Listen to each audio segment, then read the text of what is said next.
नमस्कार. आपण बघतो आपला आवाज आपला अधिकार. ग्रामपंचायत कोकुर्ली खुर्द पेठ तालुक्यातील या ठिकाणी ग्रामस्थांच्या अर्जावरतून किंवा मागणीवरतून आपण या गावाला भेट दिली असता पाणी समस्या जी जलजीवन योजना या संदर्भात या गावकऱ्यांनी तक्रार केली होती. सिमेंट काँक्रीटकडून जो रस्ता झालेला आहे त्या रस्त्याचे आता 2 महिने झाले आहे. त्या रस्त्याला पूर्ण भेगा गेल्या अशी ग्रामस्थांची तक्रार होती. अंगणवाडी पाणी पुरवठा, शाळेसाठी पाणी पुरवठा, शोष खड्डे अशी ज्या काही विविध ग्रामपंचायत माध्यमातून योजना राबवलेल्या आहेत. तर ही एक जलजीवन योजना या गावकऱ्यांचं म्हणणं आहे की आम्हाला पाणी टंचाई हा खूप मोठा गंभीर विषय आहे आणि तो लवकरात लवकर मार्गी लागावा, आम्हाला पाणी मिळावं अशी यांची अपेक्षा आहे. धन्यवाद. सोपान पवार, पेठ, कोकुर्ली खुर्द, तालुका पेठ, जिल्हा नाशिक. माझ्या गावची जलजीवन मिशन योजना माझ्या माहितीनुसार साधारणतः 1.5-2 वर्षे आता होत आले. आतापर्यंत ह्या योजनेचे अजूनही काही पूर्णतः झालेली नाही. तर माझं म्हणणं आहे की ही योजना आमची लवकरात लवकर पूर्ण करण्यात यावी. वरिष्ठ अधिकाऱ्यांनी याच्यावर लक्ष देण्यात यावा. बरं, माझा प्रश्न असा आहे का ह्या योजनेसाठी निधी किती उपलब्ध होतात? साधारण साहेब 1.5-2 कोटी रुपये. बरं, याचं जे काही इस्टिमेट कुठून तर कुठंपर्यंत पाणी पोहोचवायचं का गावातच विहीर काढली काय? हरणगाव बरं ते कोकुर्ली साधारण किती किलोमीटर असेल ते अंतर? 3 किलोमीटर असेल. बरोबर, म्हणजे इस्टिमेटनुसार काम झालेलंच नाही. मग आतापर्यंत तुमचा अंदाज काय सांगतो किंवा गावकऱ्यांच्या म्हणण्यानुसार निधी आहे की संपवली काय असं? त्याच्याबद्दल काय सांगावं, ते निधी आहे का? बरं, पण मग तर काम तर साधारण 25% सुद्धा झालेले नाही, बरोबर का नाही? हां, तर पाण्याचे अजून काही तुम्हाला स्रोत आहेत का? म्हणजे पाणी सुविधा गावात आहे का?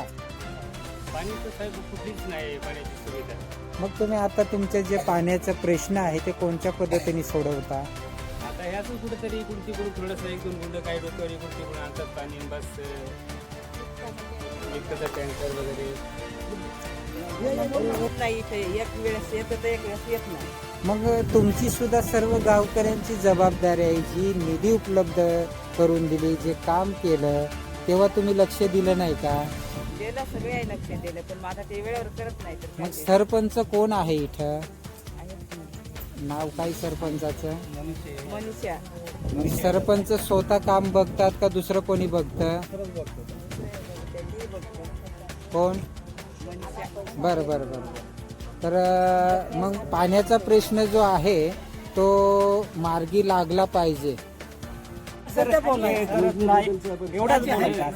तुमचं नाव काय तुमचं? बरं बरं. मग तुमची अडचण काय आहे? अडचण आता आहे पाण्याची. न तर सरकार आला पैसा देतो, बर. धान्य देतो, का नाही हा, जगवतच ना. बरं बरं बरं. मग ह्या पाण्याचाच विषय चाललाय. रिकामी घेऊन जाते आहे, कोणाला ज्या नेते त्या नेते आहे. बर, मग तर मिळत नाही म्हाताऱ्यांना आम्हाला. म्हणजे अशी नळ सुविधा गावात नाही आहे. आता टाकले आता पाणी येतं त्याला? नाही, उद्या सुरुवात नाही. हे अशी पडली आहे. ऐका, टाकी बांधलेली नाही, गावात नळ फिटिंग झाली, झालं. मग काही असं पाणी त्याला सोडून बघितलं? नाही, काहीच नाही का? नाही उद्या. म्हणजे दाजी जाधव. बरं, काही तुमची अडचण काय आहे? आमची अडचण सर आम्हाला नुसतं पाणी पाहिजे, दुसरा काय ना. किती पाणी विकत घ्यायचा? 5-5 हजाराचा जर पाणी लागत ना, कामाला जायचा, तिकडून पाणी पैसा आणायचा, इकडे पाणी तुम्ही घ्यायचा. ग्रामपंचायतला पट्टी वगैरे भरता का? हो. पाणी कर भरता का? मग सगळ्यात भरत आम्ही. ग्रामपंचायत- ग्रामपट्टी सगळ्यात भरत. मग तुम्हाला पाणी सुविधा नाही आहे? हा? पाणी सुविधा नाही का? कसली? पाण्याची सुविधाच नाही. याच्या अगोदर नळ कनेक्शन वगैरे काय? काहीच नाही, काहीच नाही. आम्ही बरं. डोक्यावरच पाणी आणतो. इथं टाकीला पाणी येतं, इथून डोक्यावर इथं घर आहे. बरं इथून बरं. रात्रीचे पाणी आणतो. दिसत नाही काही तरी पाणी घेऊन येतो. पुन्हा एक वेळेस नाव सांगा तुमचं. कमल कोंडाजी जाधव, गाव. कोपुर्ली खुर्द.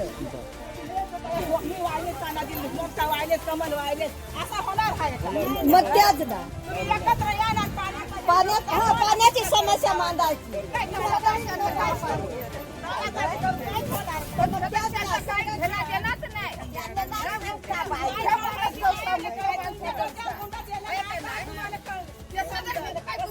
पाणी आणत आहे काय आणत आहे ह्या कळत नाही. ग्रामसंघात गेला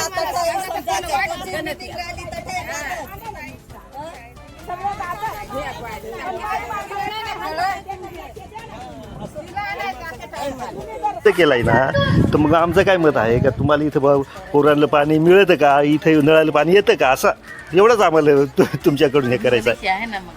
पण आहे आपण मिळतं का नाही, पाणी मिळत असेल तसं आम्हाला सांगा. आम्हाला तुम्हाला जर पाणी मिळत असेल ना इथं, तर तसं आम्हाला सांगा तुम्ही.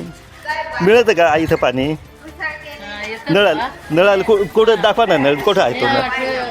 नाही नळ कोडं आहे. नाही नळ कोडं आहे इथं.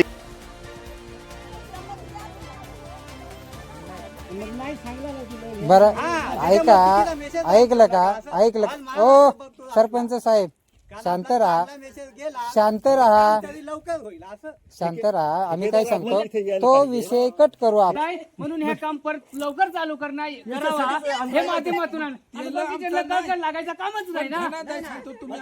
मग त्याच गरजेचं आहे ना इथे. दुसरा करायचं कामच नाही ना. नाही तर मग तू तरी पटकन चालू करायला होतील. आम्ही त्याला बंद करायला होते. बाबा लोक काही करून बातमी देऊ. तू सांग तरी बाबा 8 दिवसात चालू होईल.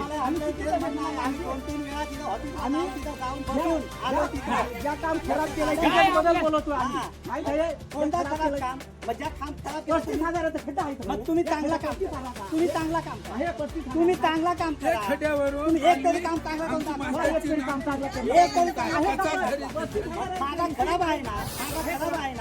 माझा खराब आहे ना, मग तुम्ही चांगला काम काय तुम्ही बोलता इथं.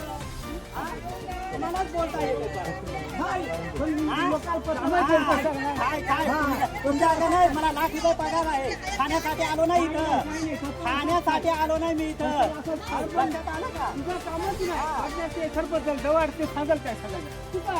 तुम्ही इथं कशाला बोलता. तुम्ही तर ग्रामस्थ आहे ना, मग मी ग्रामस्थच आहे ना. सरपंच आहे का इथे?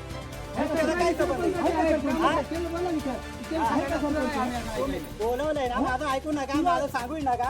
आणि तुम्ही जर बोलताय ना, हे सगळं खोटं आहे. बोला तुम्ही बोला. माहिती दिली मी घेतो तीच खरी आहे. तू सांग ना मग असं. मी पण बोलू शकतो. माहिती एवढा मूर्खपणा बोलायचं नसावा. काय माणूस आहे का काय. तुला एवढी पण गोष्ट ठिकाणी एखादी अडाणी माणसाचा विषय दे सोडून. आता हा माणूस आलाय, फक्त ह्या काम थांबलाय. लवकर विषय काय आहे, तुम्ही विषय विचारले म्हणून मला काही आऊट नाही. मग दुसरा विषय कोणता होता तुझा? रस्त्याचा सांगितला, खड्ड्याचा सांगला मी. खड्ड्याचा जी ग्रामपंचायत आहे, ह्या ग्रामपंचायतचे ग्रामस्थ, काही सदस्य आणि काही कार्यकर्ते यांच्यासोबत आपण एक चर्चात्मक विषय घेणार आहे. की ग्रामपंचायतमध्ये आलेला निधी जो खर्च केला जातो, उदाहरणार्थ पैसा किंवा 14 युक्त आयोग 15 युक्त आयोगाचा जो काही पैसा येतो, तर हे पैशाचे नियोजन हे कोणत्या पद्धतीने करतात किंवा ग्रामस्थांना विश्वासात घेतातच का, तर ह्या सर्व विषयावरती आपण हा एक आज मुद्दा मांडणार आहे. आणि सर्वात महत्त्वाचा विषय त्यांचा आहे का जल जीवन मिशन, जे काही पाणी टंचाई ग्रस्त गाव आहे त्या गावांना पाण्याची सुविधा उपलब्ध करून देण्यासाठी जी काही शासनाने पेयजल योजना किंवा जी तुमची पाण्याची योजना जी चालू केली आहे त्या गावापर्यंत पाणी मिळावं त्यासाठी लाखो रुपये खर्च केले जातात. पण ग्रामस्थ लेवलला किंवा ग्रामपंचायत लेवलला ग्रामस्थांना विश्वासात न घेतल्यामुळं तो निधी परस्पर कुठेतरी गायब होतो. तर थोडक्यात आपण आज या संदर्भात चर्चा करणार आहोत. बोला. नमस्कार. विभाग माझे विभाग आली गावामध्ये